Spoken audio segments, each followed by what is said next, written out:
Saman Movassaghi Gonzalez, and welcome back to Inside South Florida. Thank you for having me. Always love chatting with you. I feel like I learn a ton, so get your notepads out. Time to take some notes. Here we go.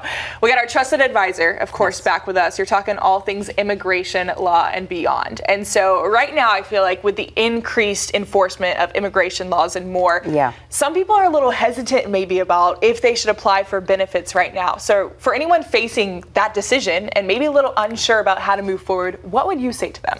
Right, and we actually do get a lot of calls from people who are concerned, is now the right time? Should I put myself out there?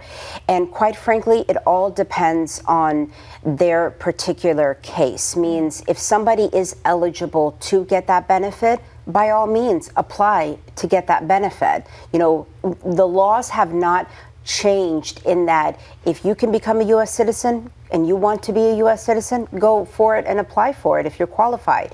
If you can now apply for your residency or you want to get that visa and you're in that position to get it, yes, because the laws in of itself in producing the benefit hasn't changed.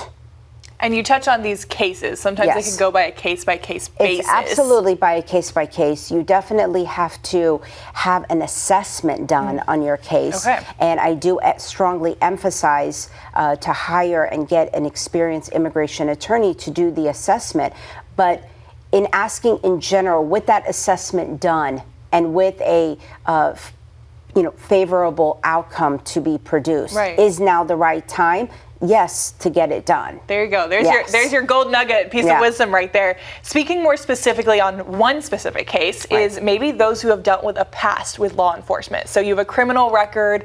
How would you approach that situation? Right. So if there is any type of blemish in the file when it comes to encounters with law enforcement, definitely at that point you need to get a proper case assessment done by an experienced immigration attorney to give you all of the information and options that are available. We still are getting cases approved for immigration benefits with people who do have a criminal past, because their criminal past doesn't necessarily prevent them, because the law allows them for them to still get that benefit even if they have a criminal past. The law allows for it. Right. So they are still getting it. Now, obviously, very case by case, depending on what the crimes are, depending on the level of the situation, depending on how it all played out in terms of the disposition, means the outcome of the case. So that all takes into, assessing the case. So if there is a criminal history, definitely get your case assessed by an experienced immigration attorney.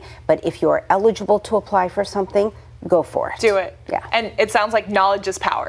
Yes. The more you know, the more you can get assessed, Definitely. the more you can talk to someone like you. Yes. Will get you in the best position when you do apply. Really, yes, definitely encourage that.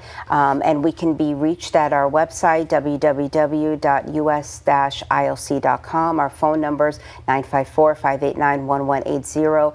And our social media accounts at immigration_attorney_SAMAN on Instagram and TikTok. There you go. You got only a tip of the iceberg of wisdom of Saman right here on ISF today. So thank you so much for coming on yet again. We love our trusted advisor. You're here for a reason. You always help us out. Thank you so much for having me.